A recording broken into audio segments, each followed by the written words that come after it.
Chers amis de la diaspora, bonsoir. Comme j'ai l'habitude de le dire, merci de suivre Ivoire TV, qui est votre télévision, qui vous apporte toutes les informations, tous azimuts. J'ai le signe honneur de recevoir aujourd'hui dans nos studios M. Mamadou Berté, venu spécialement d'Atlanta pour que nous ayons cette émission. Sachez tout simplement qu'il est le président fondateur de l'ONG Clean Water, en fait, SOS Eau Propre. Donc je vais discuter avec lui qu'est-ce qui l'a véritablement motivé à créer cette ONG, quels sont ses fonds de roulement et puis comment survit son ONG. Monsieur Mamadou Berté, bonsoir. Bonsoir monsieur, le plaisir est pour moi d'être dans vos locaux ce soir. Et comme vous l'avez si bien dit, j'ai accepté l'invitation de quitter Atlanta, venir vous rencontrer ce soir et discuter un peu à propos de l'ONG SOS Clean Water. Ok, Atlanta, New York, on va revenir un peu sur ce parcours. Atlanta, New York, ça fait combien d'heures? Atlanta, New York, c'est pratiquement 14 heures de route. Donc vous avez fait 14 heures de route pour venir, pour que nous ayons cette émission? Oui, j'ai fait 14 heures de route, parce que je suis venu avec les enfants, pour qu'ils sachent effectivement de quoi nous allons parler dans l'émission. Alors merci de cette confiance que vous placez en Ivoire TV pour faire 14 heures de route pour avoir cette émission. Voilà. Nous allons revenir au sujet du jour, SOS Clean Water. Comment vous est venue l'idée de créer SOS Clean Water? Est-ce qu'on peut faire un peu d'abord, quand est-ce que l'ONG a été créée? Est-ce que vous pouvez nous faire aussi la genèse de cette ONG? Okay. Merci mon frère Kwasi. L'ONG a été créée en 2012, en mars 2012. Et nous avons eu notre 501c certificat en octobre 2012. Donc partant de là, nous pouvons dire que c'est à partir de octobre 2012 que l'ONG est vraiment fonctionnelle. Parce que là, on était habilité, on a habilité à partir de cette période de recevoir des dons et donner des reçus aux gens afin qu'ils puissent clamer leurs taxes en fin d'année. Parlons un peu de la motivation de la création de cette ONG. Elle part de ma propre expérience. En ce sens que quelques années, je crois 2-3 ans de cela, où j'étais allé en vacances au pays, rendre visite aux parents. Et un ami d'enfance qui m'invite dans son village, précisément au Fimana, dans le département de Worodougou. Worodougou, j'appelle Séguéla, Séguéla fait partie du département de Worodougou. Le village est situé à près de 50 km de la ville de Séguéla. Donc, ça nous a pris presque 2h30 de parcours en voiture pour atteindre ce village. Donc, nous sommes arrivés un peu tard dans la soirée. Et comme il y a de coutume partout en Afrique, l'hospitalité, la belle-sœur de mon ami s'y rendait dans leur mare pour aller chercher de l'eau. Et dans l'obscurité, je peux dire, elle a été mordue par un serpent. Une jeune fille très jeune qui était enceinte début de grossesse. Elle a ignoré ce qui était arrivé. Elle allait chercher l'eau, elle est revenue. Elle n'a dit mot à personne, elle a préféré garder. Et la douleur a commencé à se faire sentir. Son pied a commencé à s'enfler. Et là, maintenant, elle a dit qu'elle a marché sur quelque chose, mais elle ne savait pas que c'était dans l'obscurité. Et on a tous appris à l'école que lorsqu'il y a morsure de serpent, pour éviter que le venin ne monte, il faut poser un garrot. Mais après 2 heures de temps déjà, c'était un peu trop tard. Donc elle n'a pas pu succomber. Connaissant déjà nos villes en Afrique où il n'y a pas de centre d'urgence, donc ce n'est pas dans un village situé à près de 50 km de la ville qu'on va penser à un centre d'urgence. La fille n'a pas pu survivre. Une situation qui m'a beaucoup embêté jusqu'à début 2012, où j'en ai parlé à une camarade américaine, une collègue de travail, qui m'a encouragé à créer une ONG au lieu de faire partie de l'argent chaque année, comme j'ai l'habitude de faire avec ma femme, pour aider ces villageois à avoir de l'eau. Parce que c'est en allant chercher de l'eau qu'elle a été mordue.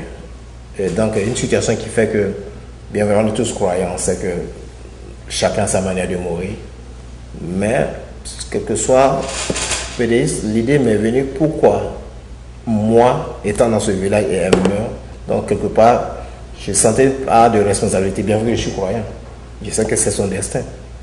Donc, pour un peu éviter de trop penser à ça, j'ai décidé d'aider ce village chaque année, comme je le peux.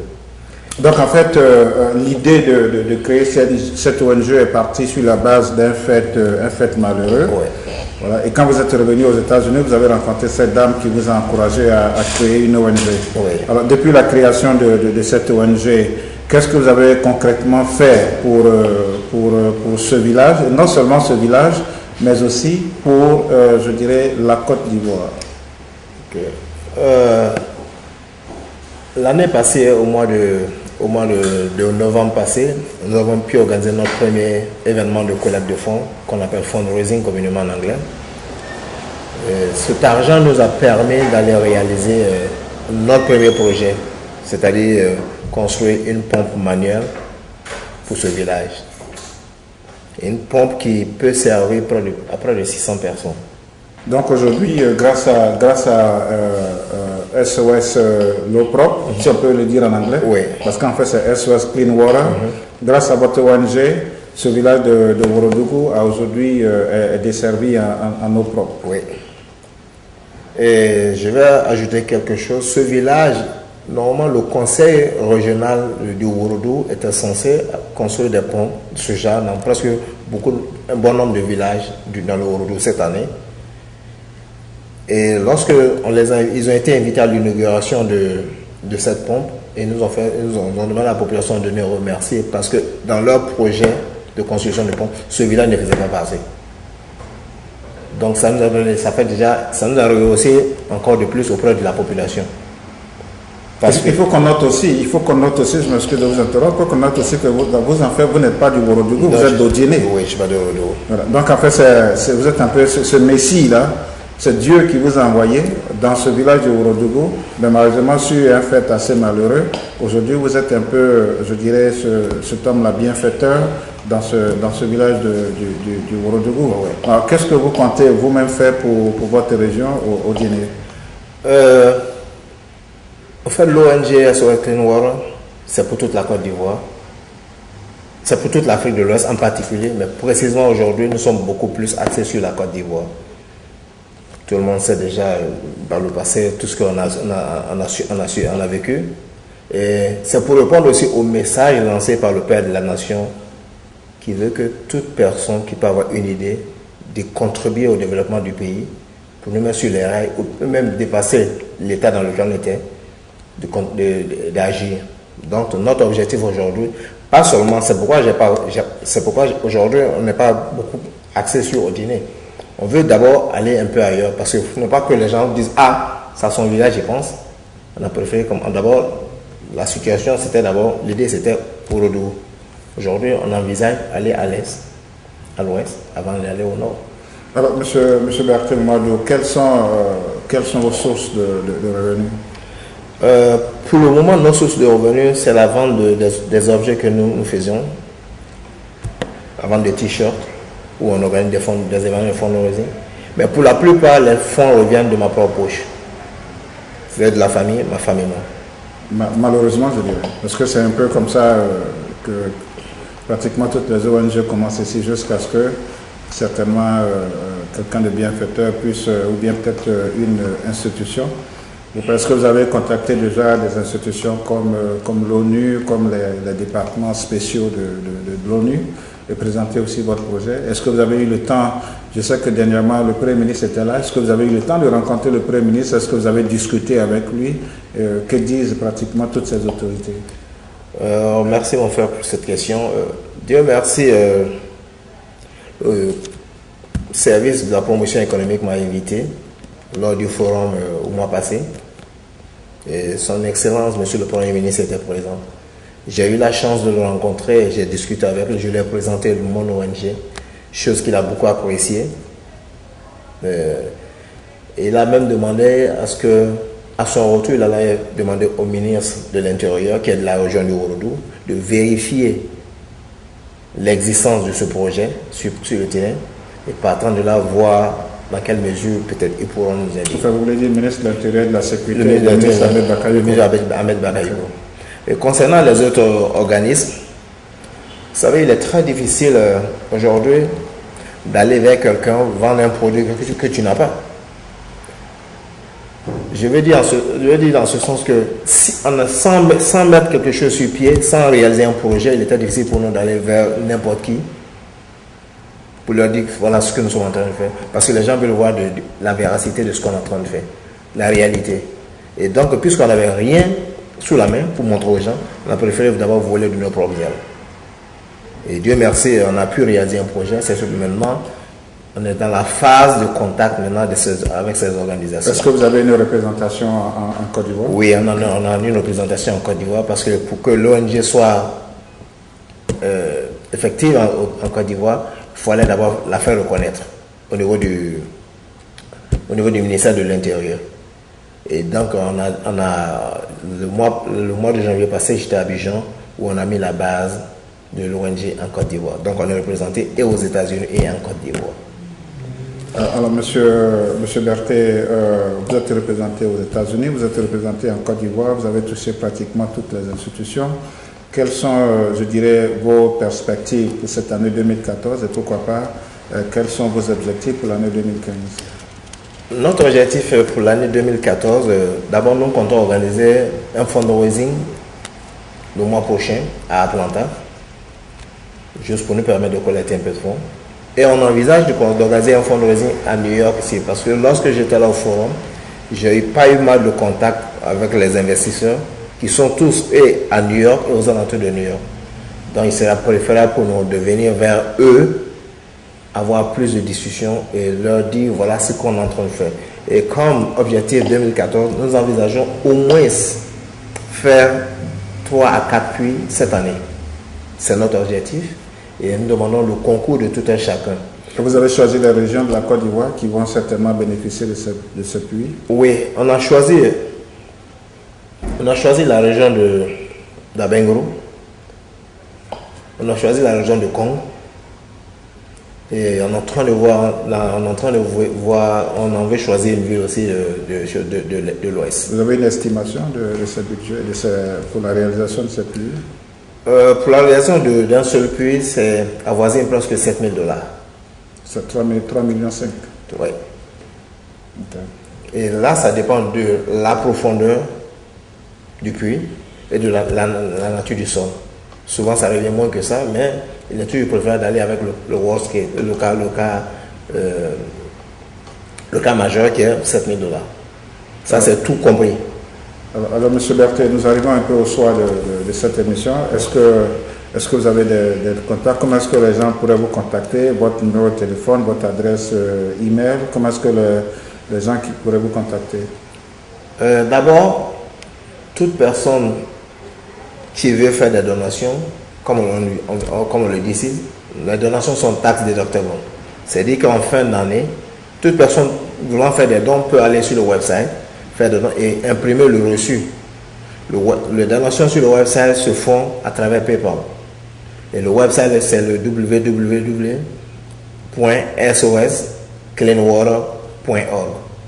On va reprendre. Oui.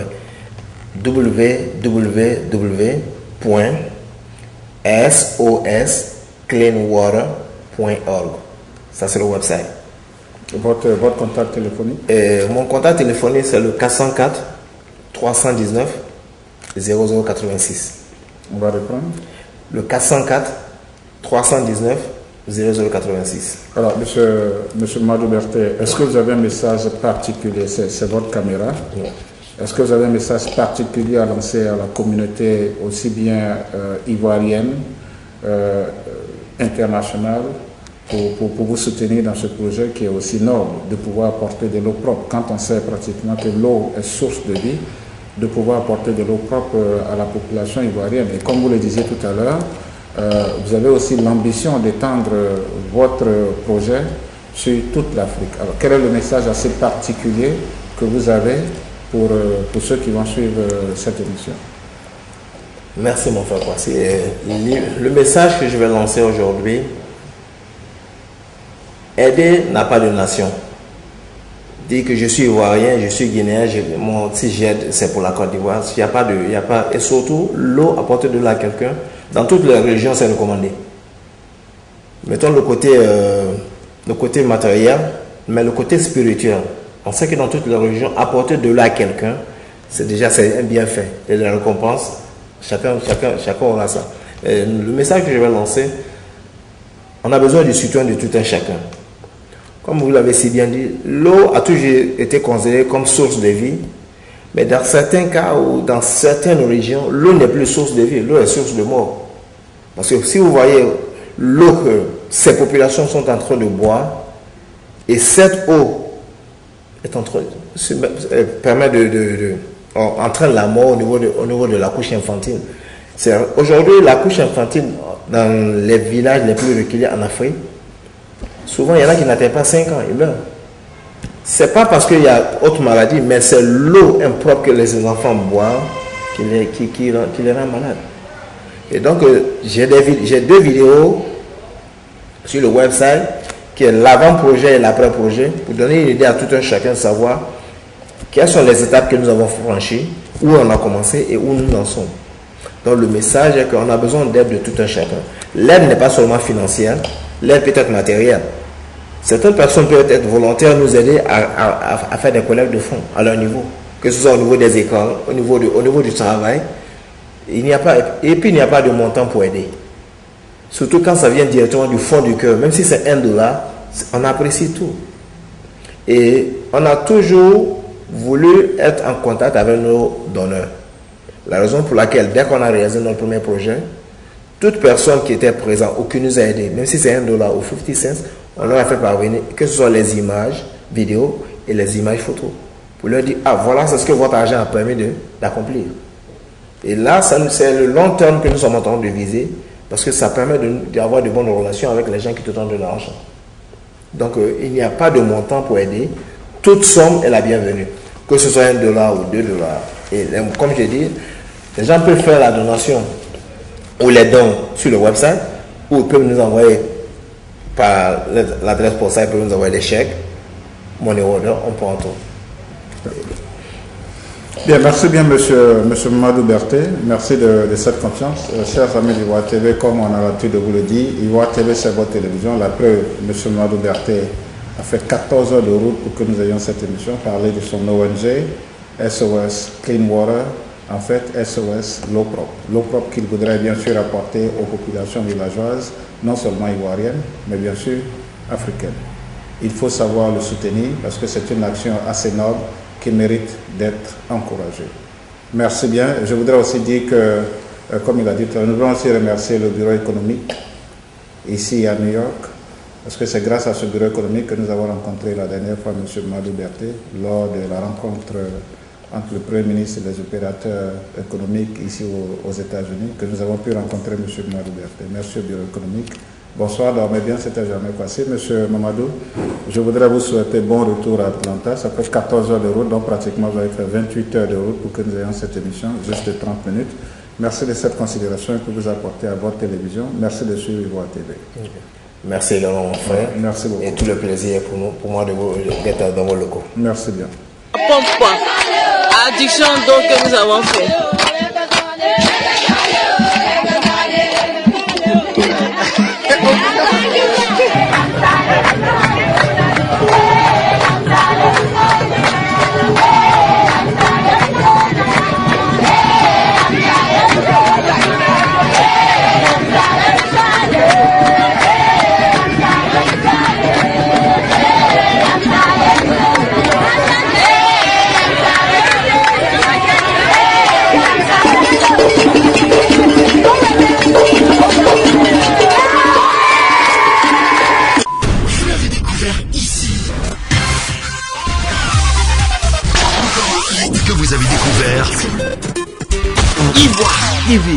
Ivoire TV.